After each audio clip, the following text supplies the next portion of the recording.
Hello friends, welcome back to my YouTube channel. মই অনুৰাগ শৰ্মা আপোনালোক সকলোকে পুনৰবাৰ স্বাগতম জনাইছো মোৰ YouTube চেনেলটোলৈ। আজি মই আপোনালোকৰ সন্মুখত এটা নতুন ভিডিঅলৈ উপস্থিত হৈছো আৰু আজিৰ ভিডিঅ'টো মই আপোনালোকৰ সৈতে শেয়াৰ কৰিম এখন ৰিজাল্টৰ শীট আৰু হেখন হৈছে আসাম কোঅপাৰেটিভ এপেক্স বেংক এসিস্ট্যান্টৰ।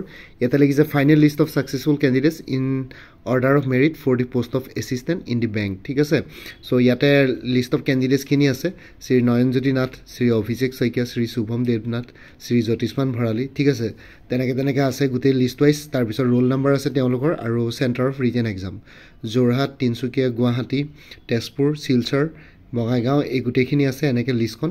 ইয়াতে কোনো তেনেকুৱা ধৰণৰকৈ এনেকৈ দিয়া নাই যে এইটো চাগে মেবি মাৰ্ক ৱাইজে চাগে মেবি ইয়াতে ডিষ্ট্ৰিবিউট কৰা হৈছে গোটেই ফাইনেল চিলেকশ্যন লিষ্টখন।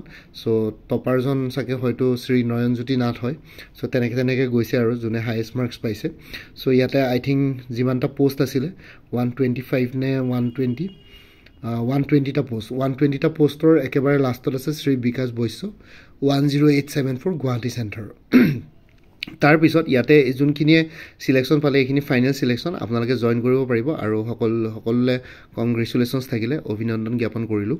আৰু লগতে আৰু এটা ইয়াতে দিছে আসাম কোঅপাৰেটিভ এপেক্স বেংকৰ ৱেটিং list in order of merit for the post of assistant in the bank. ঠিক আছে, ইয়াতে ৱেটিং লিষ্ট এখন আছে। যদিহে ওপৰৰ কেণ্ডিডেটছ কোনোবাই যদি জইন নকৰে বা অলৰেডি ক'ৰবাত চাকৰি পাই গ'ল বা তেনেকুৱা ধৰণৰ কিবা যদি আহে পোষ্ট যদি ভেকেণ্ট থাকে তেতিয়াহ'লে ইয়াতে ৱেটিং লিষ্ট এখন মেইনটেইন কৰিছে। ৱেটিং লিষ্টত serial number, list of candidates, roll number, centre of written exam তেনেকৈ আছে, তন্ময় বৰুৱা, লক্ষ্যজ্যোতি বৰা তেনেকৈ গোটেইখিনি আছে। চ' ৱেটিং লিষ্টত টোটেল 24জন কেণ্ডিডেটছক ৰাখিছে। এই 24জনৰে চিৰিয়েলি যদি ইয়াতে ধৰক ওপৰত যদি 24টা পোষ্ট খালী হৈ যায় তেতিয়াহ'লে এই 24জনে জইন কৰিব পাৰিব। চ' মেক্সিমাম 24জন ৱেটিং লিষ্টত ৰাখিছে। আৰু যদি ধৰক 10টা খালী হ'ল, 10টা পোষ্ট ভেকেণ্ট থাকিলে তেতিয়াহ'লে ইয়াৰে টপ 10জন মানে শ্ৰী তন্ময় বৰুৱাৰ পৰা একেবাৰে শ্ৰী জিতুল দাস 10 নম্বৰলৈকে চিৰিয়েল নাম্বাৰ তেওঁ 10জনক দিব। তেনেকুৱা ধৰণৰকৈ ইয়াতে ছিষ্টেম নহয়। চ' ৱেটিং লিষ্টত 24জন কেণ্ডিডেটছক ৰখা হৈছে। চ' ৱেটিং লিষ্টখনৰো 24জনৰ হয়তো মেবি নহ'ব পাৰে, কিন্তু 5জন 6জন মানৰ বা 10জন মানৰ ইয়াতে এপইণ্টমেণ্ট হৈ যোৱাৰ সম্ভাৱনা থাকে যদিহে ওপৰৰ কোনোবাই চাকৰিত জইন নকৰে, মানে এপেক্স বেংক এছিষ্টেণ্টৰ। ঠিক আছে, চ' এইটো 120টা পোষ্ট আছিলে, 120টা পোষ্টৰ কাৰণে মেৰিট লিষ্ট কৰিলে আৰু তেওঁলোকে ৱেটিং লিষ্টটো ইয়াতে দিছে। চ' এইখিনি জনাবৰ কাৰণে ভিডিঅ'টো বনালোঁ। বাকী আপোনালোকে যিসকলে ইণ্টাৰভিউ এপিয়াৰ কৰিছিলে চ' সিমানটো ষ্টেজলৈকে গ'ল, তাৰ কাৰণেও আপোনালোকক কংগ্ৰেচুলেশ্যনছ থাকিলে। চ' আৰু অলপ কষ্ট যিসকলে নাপালেগে ফাইনেল চিলেকশ্যন, চ' তেওঁলোকে নিৰাশা হ'ব নালাগে, নেক্সট টাইম আৰু অলপ কষ্ট কৰিব, আপোনালোকৰ নিশ্চয় ছাকচেছ হ'ব। অকল এপেক্স বেংক বুলি নহয়, বাকী অন্য কম্পিটিটিভ এক্সামছবিলাকো দি থাকিব। আৰু বাকী মানে থাকিলে এইখিনি জনাবৰ কাৰণে ভিডিঅ'টো বনালোঁ। আৰু আপোনালোকে যদি আপকামিং এক্সামছবিলাকৰ কাৰণে প্ৰিপেৰেশ্যন কৰি আছে তেতিয়াহ'লে কোৰ্চেছ এভেইলেবল আছে। আৰু কোনোবাই যদি আগতে মোৰ পৰা কিবা কোৰ্চ লৈ থৈছিলে জনাই দিব, কাৰণ কোৰ্চ চিলেবাছবিলাক অলমষ্ট একেই থাকে প্ৰত্যেকটো কম্পিটিটিভ এক্সামছৰ কাৰণে।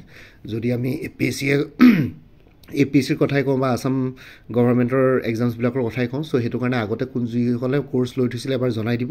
আগৰ মেটেৰিয়েলছখিনি বাদ দি যোনখিনি এডিশ্যনেল মেটেৰিয়েলছ লাগে সেইখিনি ল'লে হ'ল, তেতিয়া প্ৰাইচটো অলপ কমি যাব। চ' কোৰ্চেছবিলাক হ'ল DME বা DHSৰ গ্ৰেড 3 নন টেকনিকেল ফুল কোৰ্চ এভেইলেবল আছে 350ত। আৰু কোনোবাই যদি DHS DME গ্ৰেড 3 টেকনিকেলৰ কোৰ্চ ল'ম বুলি ভাবিছে তেতিয়াও পাব, খালি টেকনিকেলৰ যোনখিনি টেকনিকেল কোৰ্চ চিলেবাছ সেইখিনি মোৰ তাত নাপাব, বাকী জেনেৰেল নলেজ, এৰিথমেটিক, ইংলিছ সেইখিনি পাই যাব। APSC এনফৰ্চমেণ্ট ইনস্পেক্টৰ ফুল কোৰ্চ এভেইলেবল আছে 375ত। তাৰ উপৰিও APSC enforcement inspector mock model question paper with answers available আছে 50 ৰুপিছত। Guwahati হাইকোৰ্টৰ judicial এছিষ্টেণ্টৰ full course available আছে 350ত। APSC assistant accounts officer APDCL AHSLৰ কাৰণে ফুল কোৰ্চ এভেইলেবল আছে জেনেৰেল ইংলিছ, জেনেৰেল নলেজ আৰু mathematics descriptive 3খন পেপাৰৰ ওপৰত 400ত। আৰু একাউণ্টেঞ্চি যদি কোনোবাই কোৰ্চ ছাবজেক্ট হিচাপে ল'ম বুলি ভাবিছে তেতিয়াহ'লে এক্সটাৰ্নেল লিংক এটা শ্বেয়াৰ কৰিম, সেইটো ফ্ৰীলি এভেইলেবল আছে। তাতে 3000মান MCQs পাই যাব উইথ এক্সপ্লেনেশ্যন। আৰু লগতে ষ্টেটিষ্টিক্স আৰু মেথমেটিক্স ৰিলেটেড মোৰ তাত কোৰ্চেছ এভেইলেবল নাই।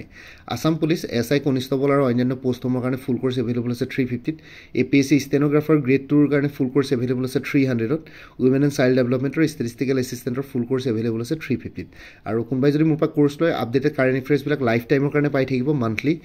তাৰ কাৰণে কোনো ফাৰ্ডাৰ পে'মেণ্ট কৰিব নালাগে, জাষ্ট এটা ৰিমাইণ্ডাৰ মেছেজ দিলে হ'ল প্ৰত্যেক মাহৰ ষ্টাৰ্টিঙতে।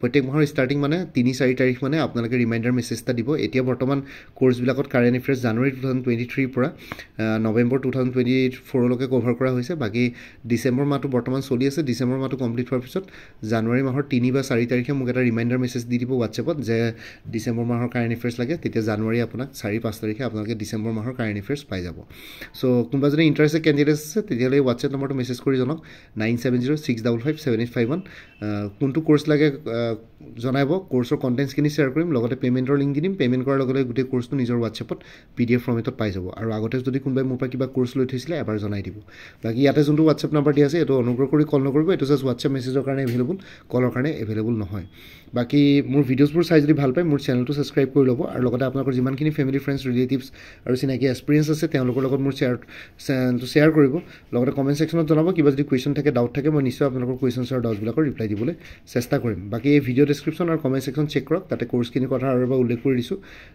আৰু মোৰ লগতে মোৰ আৰু এটা চেনেল আছে অসম আইকিউ বুলি সেই চেনেলটোৰ লিংকটো এই ভিডিঅ'টোৰ ডেছক্ৰিপশ্যনত শ্বেয়াৰ কৰিছোঁ আপোনালোকে সেইটো চেনেলো ছাবস্ক্ৰাইব কৰিব পাৰিব চ' ভৱিষ্যতলৈ এনেকুৱা ধৰণৰ কম্পিটিটিভ এক্সামছবিলাক দিয়াৰ ক্ষেত্ৰত আৰু অলপ এক্সট্ৰা গাইডেঞ্চ পাই যায় বাকী আজিৰ ভিডিঅ'টো ইমানতে সমাপ্ত কৰি আপোনালোক সকলোৰ পৰা বিদায় ল'লোঁ কাইলৈ পুনৰ এটা নতুন ভিডিঅ' লৈ আপোনালোকৰ সন্মুখত উপস্থিত হ'ম তেতিয়ালৈকে ভালকৈ প্ৰিপেৰেশ্যন কৰি থাকক সকলোলৈ অল দি বেষ্ট থাকিলে bye take care friends Bharat মাতা কি জয় জয় আই অসম